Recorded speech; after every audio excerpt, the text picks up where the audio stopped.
Good evening, everyone. We welcome you inside our home field credit union Studio B for this week's edition of the Milford Informer.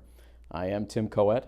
Now that Labor Day weekend is in the rearview mirror and everyone is slowly but surely getting back into their post-summer routines, we invite you to sit back and enjoy our latest coverage from around the community. We've got 3 items on the agenda for this week. Let's share the details on each as we get into tonight's top stories rundown. Tonight, we are joined by representatives from Milford Regional Medical Center to discuss the details on an upcoming hospital presentation that deals with the conversation all families should be having. And also tonight, we'll have a pair of fall sports previews to share. First, we'll show you how the Milford girls volleyball team hopes to turn a young nucleus of players into a late-season contender. And then later we'll also preview the boys' soccer team as they look to bring a high level of talent and a close family bond to the pitch in 2018. Knowing what to do when a loved one is dealing with a life-threatening injury or illness can be one of the most difficult and stressful times in a person's life. The folks over at Milford Regional, as well as the hospital's Patient Family Advisory Council, are looking to make those situations a little easier for people to manage through the help of the Conversation Ready project. To learn more about this effort and an upcoming panel discussion the hospital is preparing to host on the topic, I was joined this week by 2 representatives from Milford Regional. And we are very happy to be joined on the Milford Informer this week by 2 representatives dealing with different areas of the Milford Regional Medical Center here to talk about a very important event coming up over at the hospital. We're joined by Ann Wilkins, who is the Director of Care Management for Milford Regional, and we also have Celeste Corriveau with us, who is a member of the Milford Regional Patient Family Advisory Council. First of all, ladies, thank you so much for joining us this week. Thank you. Thank you for having us. So this is a very interesting topic. It's a heavy topic, but one that is very important for us to get out there. And I think a conversation, no pun intended, that's important to be had in this community and really across the country. It's a conversation coming up. It's a conversation ready discussion at Milford Regional Medical Center. It's part of the Conversation Ready project. So first, a question to both of you. Tell us a little bit about what is the Conversation Ready project? Well, I can tell you in 2010, Ellen Goodman, she's a Pulitzer Prize winner, she co-founded the Conversation Ready project along with the Institute of Health Improvement, and their goal was to make sure that end-of-life care wishes are respected and honored. And one of the things that really struck me as I was looking up some information about this topic is the statistic. 90% of people say talking with loved ones is important about this particular topic, yet only about 30% of people actually have those conversations. It's a staggering statistic, and it lets you know that this is something, again, that's so important for everyone to talk about, those end-of-life medical situations, yet it's a tough topic to actually bring up and have those real-life discussions with loved ones. Yes, our culture is geared towards not wanting to talk about the upsetting areas of end-of-life. We tend to, our goal is to have our culture go more towards, as we did with the birthing process in our community, saying on how we wanted to come into our life. Now our goal is to steer as to how we want to exit our life. And so it's important to have conversations, and that's where we're coming out to the community in order to have conversations about end of life. Everybody's basically explaining what matters most.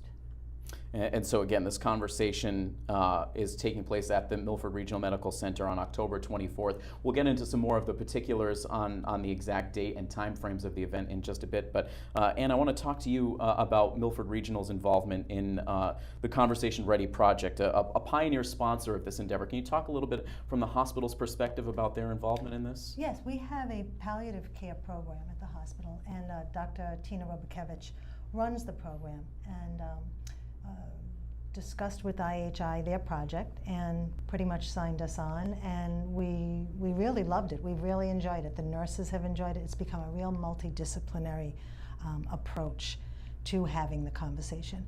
I think some hospitals worry about having the healthcare proxy. We worry about having the conversation and why that's important. And the other aspect of this is the Patient Family Advisory Council, Celeste, which you are a part of. And for folks in the community who might not know, tell us a little bit about the council, what you do, and then your specific involvement in the Conversation Ready project. So the Patient Family Advisory Council partners with the Medical Center on any quality improvement initiative, anything that we want to have the community's aspect shared with the Medical Center. And ultimately with this Conversation Ready project, we've partnered with them over the last 18 plus months, and now it's coming out to the community, and we're going to different avenues in order to share this information with the community.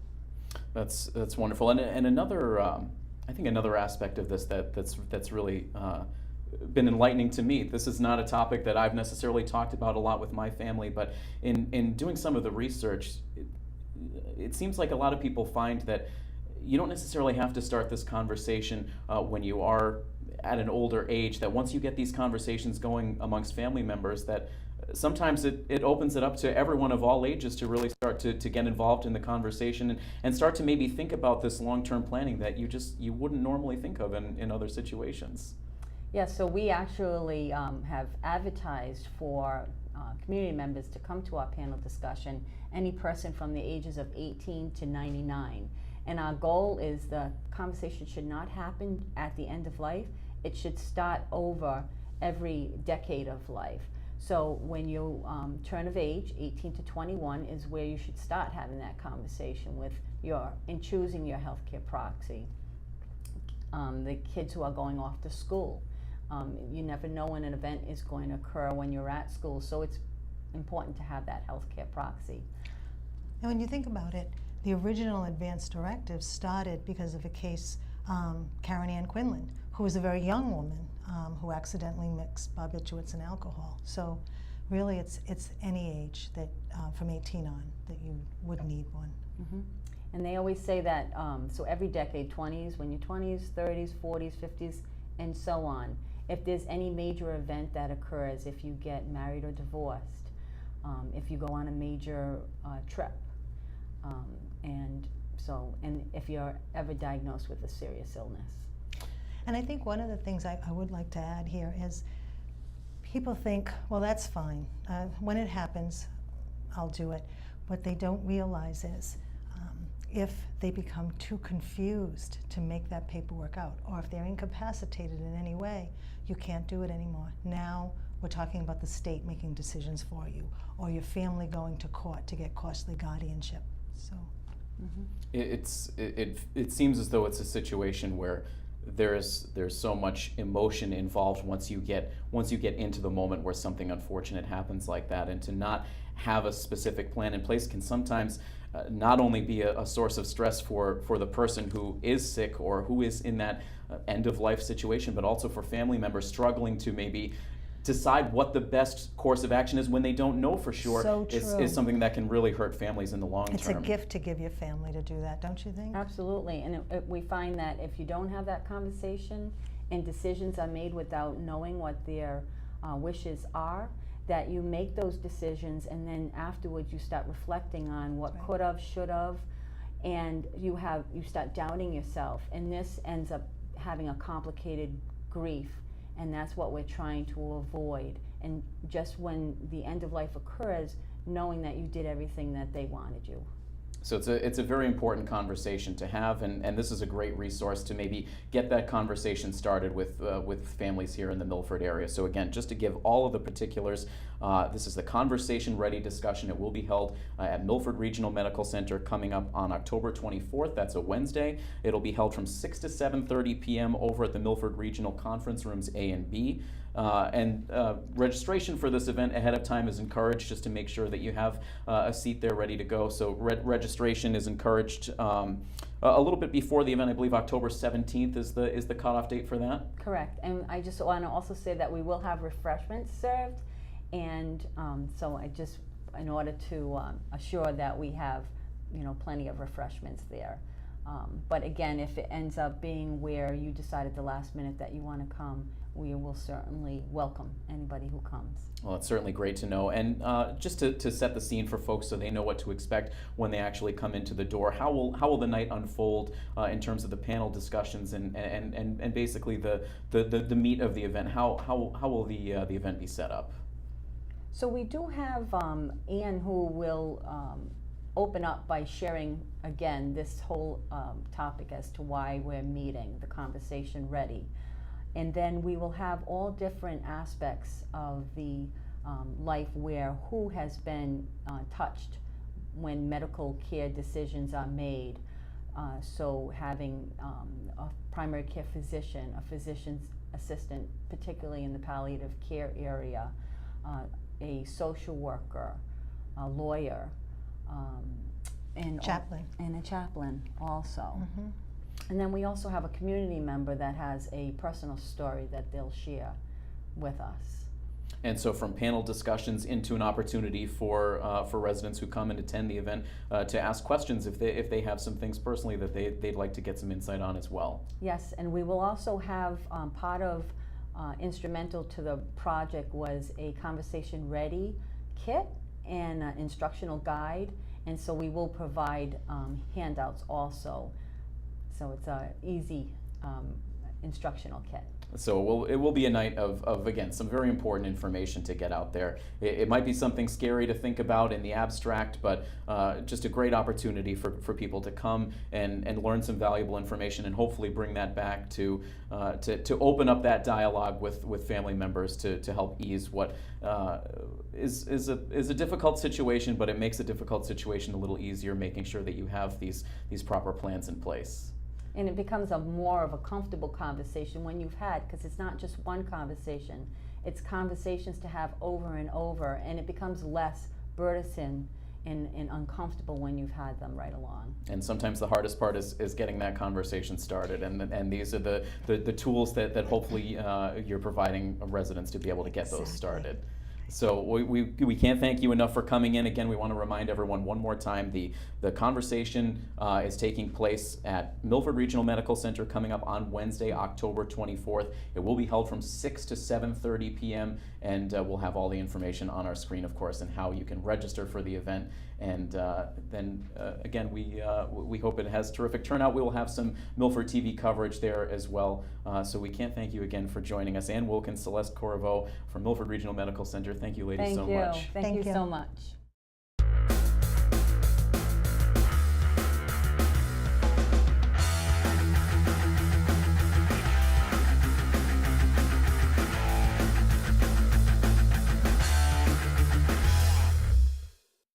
School is back in session, and we've just begun to see our first regular season athletic action for the 2018-19 school year. Tonight we have two more season previews to present to you. Let's begin with a look at the Lady Hawks volleyball team. A new season for Milford girls volleyball is rapidly approaching.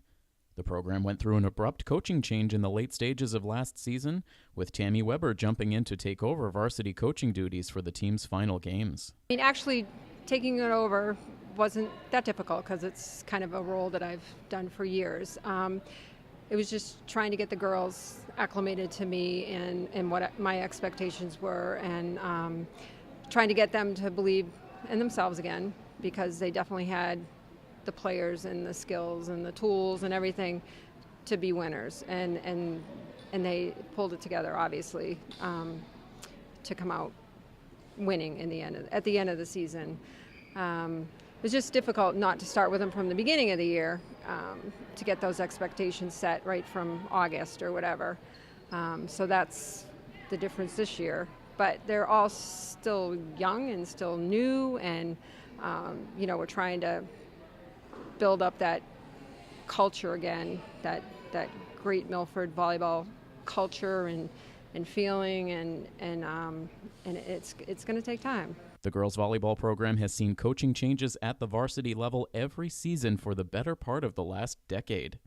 Coach Weber is hoping to bring more of a feeling of consistency to the program as everyone settles in for the upcoming year. The consistency in coaching hasn't been there. I mean, in the years past with Linda Zakili, and then before that, me for 15 years, there's been that consistency all along, and the past I don't know, 8 years. It's been a little rocky. And if there's no consistency in the coaching, then it's really hard to get the program to be as consistent as we want it to be. So like the freshmen had me last year, so I got them, and now I'm trying to get those sophomores and juniors and seniors kind of cohesive and built into the program. But yeah, it's rebuilding, but I don't like to say that. I just think it's a whole new mindset for everybody to kind of buy into. It's definitely been interesting. My teams have all kind of sort of shifted from my freshman year, like as you can imagine. And I've just there's so many different personalities that go into this whole entire team. So I think Coach Weber really has a good balance of everything that I've previously experienced. So it's I really enjoy working with her, and she's one of the best coaches I've ever had. I think Coach Weber is great. She obviously knows her stuff, and she's very supportive and knows exactly what to say and how to help us. Coach Weber will have plenty of help guiding the team this season, with a diverse group of captains, each of whom bring a different skill set and level of experience to the table. We actually went with 4 captains this year. I picked 2 seniors. Well, I didn't pick. It was kind of a process. There's 2 seniors and 2 juniors. I really try to involve everyone. I didn't want the senior leadership to be overbearing, so we have Nina Pinto and Brianna Maeda, a setter and an outside hitter. They're the seniors captains. And then the junior captains are Alyssa Williamson and Julia Reardon, and outside and another setter. I tried to balance the personalities best I could, and tried to pick skills that each one of them could kind of bring to the table, and hopefully fill in all the pieces that you need for good captains. It means a lot to me just because I'm getting an opportunity and I've been picked out of a whole program. So it just means a lot to be able to lead this many girls, and I've been where they are, and to work myself up from that point. I wasn't really expecting it. I mean, obviously volleyball is my life and everything. Everything I do is my whole life is kind of about volleyball, and it was just kind of an appreciation of how hard I worked to get to this place. And it was just a little bit kind of a pat on the back for me, I guess. I was really excited to take on a leadership role in the program, and I think we really need a vocal leader right now in this rebuilding season. To be a captain kind of means to be the connector between the teammates and the coach, and just kind of bridge that connection and be a role model and an example, and just be constantly bringing other people up and just working to support the team. I think we all come together really well as a group. I feel like we all have individual traits that are some have better traits, some lack them.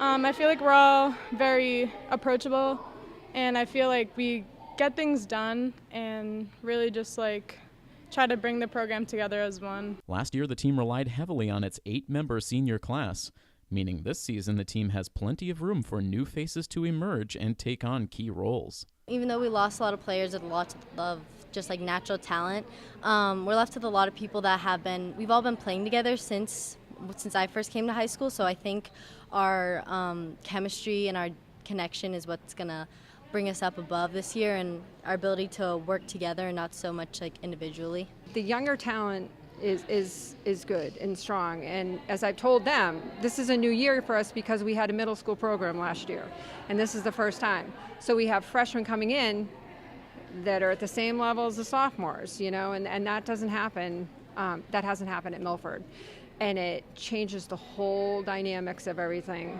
So the freshman class, there's some very strong talent there. Sophomore class has some strong talent. Brought up 1 sophomore to varsity right now, Elise Fauerbach, but I'm hoping that there's going to be another freshman or sophomore that's going to step in up on the varsity level, just because they've had the same experience pretty much, and I just waiting to see what that piece is going to be. So yeah, it's the younger talent is there, and we're just trying to develop it still and use it properly. I feel like we do have a lot of skill, and I feel like we tend to get in our heads a lot about certain things, but the skill is there this year, the talent's there. We have a lot of really strong players this year, and we just have to set our minds to it and work as a team. And it's just the start. We had our first scrimmage yesterday. It was a little rough, but I know we can pull it together, and we're going to have a great season. With the new middle school clinic from coach, actually coaches herself, but like it has brought some amazing athletes up to the level where when I was a freshman, like I didn't have these skills like they did, and it's definitely going to strengthen the program. It may not be easy for the Lady Hawks this fall, but despite some unknowns going into the year, the team is still hopeful they can come together and produce a successful season. Honestly, I'm hoping we make it to tournament and go far in the tournament. I know we have the skill, and I know that if we set our minds to it and really work hard this season, that we'll get there. We certainly have a lot of potential this season. And yeah, I just see us going far this season. When we play really up and positive, like our game is like unbeatable. Like, so if we keep up that energy, like we should be having a really good season. We have a lot of work to do. We do. But my expectations, as I've always said, have always been high. I'm not saying I want a state championship this year because, that's not feasible right now. Probably. Never know. But I want to be competitive. I want to be above 500. I want us to go to the tournament. And I'll be happy. But I still think if we can pull it all together, like I've seen pieces and pieces, but if we can pull it all together, we should be competing for league championships or, conference championships. Maybe slow. We may be trying to catch up at the end of the season, but that's okay. So hopefully we'll be playing the best at the end of the season. Meanwhile, another team that's itching to get their season underway is the Milford boys soccer team. I visited with Coach Edwards and the captains at one of their practices last week to get the lowdown on their expectations heading into the 2018 season. In 2017, the Milford boys soccer team looked to be in position to make a return to the MIAA tournament, but a disappointing loss on the final day of the regular season left the team 1 point shy of a playoff spot. Last year was really just a summation of all our errors. Like everybody wanted to talk on our team and that watched our team wanted to talk about that last game, but that was really all of our own doing. We dropped a lot of points throughout the season, and it kind of just came back to haunt us. And we talked about this season, one of our main goals is staying focused, because last year we didn't. It cost us a lot of points from the first game to the last game. And we ended the season 1 point out, but there were so many points we dropped along the way that it was really something that we need to fix, and that's our focus this season. There was sometimes a lot of negativity, a little bit of drama. It held us back as a team, but it's like team discipline. We need that this year. It's a big part of our team, and that's what we're looking for in every single player on this team is team discipline, so we can get places where we want to be. Despite just missing out on the playoffs, last year saw a lot of improvement in a boys soccer program that has been making steady strides forward. I think my first year, we were building it up until now, because I think today, this varsity team, I think is probably the best one yet. So I think we've been progressing towards this moment, like this year. It's been 4 unforgettable years. Every year is better than the next. The guys back there, it's a great group of guys. We've played soccer with each other since as long as we can remember, and the overall experience has just been great. Though the team did lose a handful of impact players from last year's team, this year's squad looks to have the talent and experience to bring the Milford boys soccer program back to prominence. The way I look at it is we lost a lot of good players last year who were seniors, but the guys on this team this year, we've been playing since we were 8, 6, maybe 7 years old, and I think that, I don't know, this team just has something special about it, and I think, there's something special about it. This is the first time we'll have more upperclassmen than underclassmen starting. So just to give perspective, 2 years ago when I first took the program over, we had 7 underclassmen starters, and it showed in the results because we just got out-muscled. We had 15, 16-year-old kids going against 18-year-old kids, and in a lot of the games in high school level, a lot of it comes down to athleticism, honestly. This year we have a lot of bigger, stronger guys, and it's shown. We've had some pretty good results in the preseason against some quality opponents. We played Holliston, and we had a pretty good result against them, and I was very pleased with the physicality we have. We still have a long way to go. There's still a lot of mistakes we're cleaning up, but it bodes well when you have some big, strong guys in key positions, and our opponents are going to, I think, see a very different team as compared to Milford teams in the past. One of the biggest on-field strengths for Milford this season appears to be at the striker position, which will be anchored by last year's breakout star Wallison de Oliveira. Wally's a force of nature. Wally's literally one of those kids that, like, when somebody plays this for the first time, he's usually the first player they ask, like, where did that guy come from, and like, what does he eat for breakfast? Because he's like ginormous. So they played St. John's over the summer a few times, and he's hard to deal with. He's strong. He's just freaky strong, and he's also incredibly quick. He looks like a goon. He looks like a guy you just send out there like a hatchet man in the old hockey days. Like, that's what he looks like when you look at him physically. And then he plays, and you're like, how the hell does a guy that big move that quickly? And and his understanding of the game is tremendous. He's a very, very special player. And he's going to have a teammate up top with him, João Vitor, who is arguably just as physical. So we're very excited about that pairing up top. While the Hawks clearly have a high level of talent on the field this season, it is the team chemistry that the players believe will serve as their biggest strength throughout the 2018 regular season. I think the best thing about this team is the way we consider ourselves as a family. I say that I know that sounds weird, but I say that because if we lose a game, we lose as a team, and nobody goes against each other. If we win a game, everybody's around each other celebrating. It's not just we're separated. And in and out of the games, we're together. I think it's that family aspect of the team that is the most special about the team. There's so many kids that I've played with here. Like, we've all played together since 7 years old, 8 years old.